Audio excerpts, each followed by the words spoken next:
പ്രിയപ്പെട്ടവരെ, ഇസ്രായേൽ പ്രധാനമന്ത്രി Benjamin Netanyahu മരണപ്പെട്ടിട്ടില്ല എന്ന് ഇസ്രായേലിലെ തന്നെ ജനങ്ങളെ ബോധ്യപ്പെടുത്താൻ വേണ്ടിയുള്ള പെടാപ്പാടിലാണ് പ്രധാനമന്ത്രിയുടെ ഓഫീസ് ഇപ്പോഴുള്ളത്. പ്രധാനമന്ത്രിയുടെ എക്സ് പേജിൽ നിന്ന് ഇപ്പോൾ പുതിയൊരു വീഡിയോ പുറത്തു വന്നിരിക്കുകയാണ്. മുമ്പ് 2 വീഡിയോകൾ താൻ ജീവിച്ചിരിക്കുന്നു എന്ന് തെളിയിക്കാൻ വേണ്ടി പോസ്റ്റ് ചെയ്തിരുന്നു. ഒന്നിൽ കൈവിരലുകൾക്ക് എണ്ണം കൂടുതലായി, മറ്റൊരു വീഡിയോയിലാവട്ടെ കോഫി കുടിച്ചിട്ടൊന്നും തീരുന്നില്ല, മാത്രവുമല്ല ഗ്രാവിറ്റികളെ, പ്രകൃതി നിയമങ്ങളെ പോലും വെല്ലുന്ന രീതിയിലായിരുന്നു ആ വീഡിയോ വന്നത്. ഇതെല്ലാം പ്രഥമ ദൃഷ്ട്യാ വ്യാജമാണെന്ന് തെളിയുന്നതായിരുന്നു. യഥാർത്ഥത്തിൽ ഇത് വ്യാജമാണെന്ന് തെളിയുന്നത് കൊണ്ടാണല്ലോ വീണ്ടും വീണ്ടും വീഡിയോകൾ പുറത്തിറക്കേണ്ടി വരുന്നത്. ഇങ്ങനെ പുറത്തിറക്കുമ്പോഴാവട്ടെ അദ്ദേഹത്തിന് എന്തോ സംഭവിച്ചിട്ടുണ്ട് എന്ന ദുരൂഹത വീണ്ടും ജനങ്ങൾക്കിടയിൽ ശക്തി കൂടി വരികയാണ്. ഇപ്പോൾ പുറത്തു വന്നിരിക്കുന്ന വീഡിയോ ആണ് നിങ്ങൾ കാണുന്നത്. ബെഞ്ചമിൻ നെതന്യാഹുവിന്റെ ഔദ്യോഗികമായ പ്രൊഫൈലിൽ നിന്നാണ് ഇപ്പോൾ പുറത്തിട്ട വീഡിയോ. ഏകദേശം 1.5 മിനിറ്റോളം ദൈർഘ്യമുണ്ട്. ഈ വീഡിയോയിൽ അദ്ദേഹത്തിന്റെ വിരലുകൾ നോക്കിയാൽ ഇവിടെ റിങ് നമുക്ക് കാണാൻ സാധിക്കും, മോതിരം.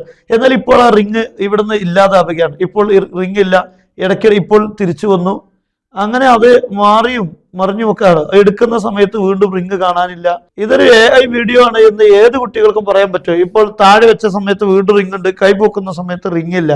ഇത് കൃത്യമായി ഒരു AI വീഡിയോ ആണ് എന്ന് മനസ്സിലാക്കാൻ ആർക്കും സാധിക്കും. ഇനി നിങ്ങൾക്കത് ഒന്നുകൂടെ വ്യക്തമായി മനസ്സിലാക്കാൻ ഈ വീഡിയോ അതിൻ്റെ ഇവിടെ നിങ്ങൾ ശ്രദ്ധിച്ചു നോക്കുക. ഇവിടെ റിങ് കാണാൻ സാധിക്കും. ഇനി നോക്കൂ, റിങ് കാണുന്നില്ല.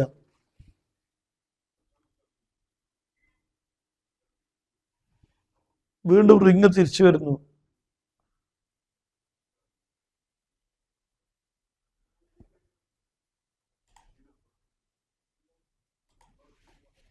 യഥാർത്ഥത്തിൽ ഈ മാസം 9 വരെ അദ്ദേഹത്തിന്റെയും മകന്റെയും ഒക്കെ പ്രൊഫൈലുകൾ സജീവമായിരുന്നു. യുദ്ധത്തിന്റെ ഓരോ വിഷയങ്ങളെയും അപ്ഡേറ്റ് ചെയ്തുകൊണ്ടിരുന്നു. ഇറാനെതിരെയുള്ള ഭീഷണിയും അതോടൊപ്പം യുദ്ധത്തിന്റെ അനലൈസ്, ഇങ്ങനെയുള്ള കാര്യങ്ങളൊക്കെയായിരുന്നു ഇസ്രായേൽ പ്രധാനമന്ത്രി പോസ്റ്റ് ചെയ്തിരുന്നത്. പക്ഷെ 9-ന് ശേഷം ഇങ്ങനെയുള്ള വ്യാജ വീഡിയോകളാണ് അക്കൗണ്ടിലൂടെ പുറത്തു വരുന്നത്. അദ്ദേഹം ജീവിച്ചിരിക്കുന്നു എന്ന് തെളിയിക്കാൻ ഇങ്ങനെയുള്ള വ്യാജ വീഡിയോകളുടെ ആവശ്യമില്ലല്ലോ. അദ്ദേഹം സൈനികർക്കൊപ്പം ഈ യുദ്ധവുമായി മുന്നോട്ട് പോകുന്ന കാര്യങ്ങളിൽ വർക്ക് ചെയ്യുന്നതിന്റെ ഏതാനും ചില ക്ലിപ്പുകൾ വന്നാൽ തന്നെ ആളുകൾക്ക് അത് ബോധ്യപ്പെടും. അതേ സമയത്ത് അങ്ങനെയുള്ള മീറ്റിങ്ങുകളിലോ അങ്ങനെയുള്ള സ്ഥലങ്ങളിലോ ഒന്നും പ്രധാനമന്ത്രിയെ കാണുന്നില്ല. ഒരുപക്ഷെ പ്രധാനമന്ത്രി മരണപ്പെട്ടു എന്ന വാർത്ത വന്നാൽ അത് ഇസ്രായേലി സൈനികർക്കിടയിൽ തന്നെ അരക്ഷിതാവസ്ഥ സൃഷ്ടിക്കും. മാത്രമല്ല ഇസ്രായേലിൽ അത് വലിയ പ്രതിസന്ധി ഉണ്ടാകാനുള്ള സാധ്യതയും നിലനിൽക്കുകയാണ്.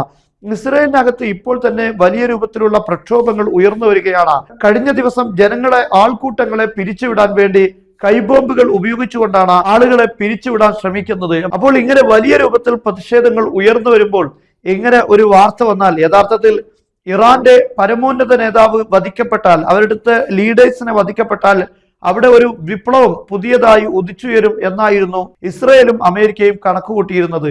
പക്ഷെ അവിടെ അങ്ങനെ ഒന്നും സംഭവിച്ചിട്ടില്ല. പക്ഷെ ഇവിടെ അങ്ങനെ മരണപ്പെട്ടാൽ സംഭവിക്കുമോ എന്ന ആശങ്കയാണ് ഇപ്പോൾ ട്രംപിനെയും അതുപോലെ തന്നെ ഇസ്രായേലിലെ ഉത്തരവാദിത്തപ്പെട്ട ആളുകളെയും വേട്ടയാടിക്കൊണ്ടിരിക്കുന്നത്.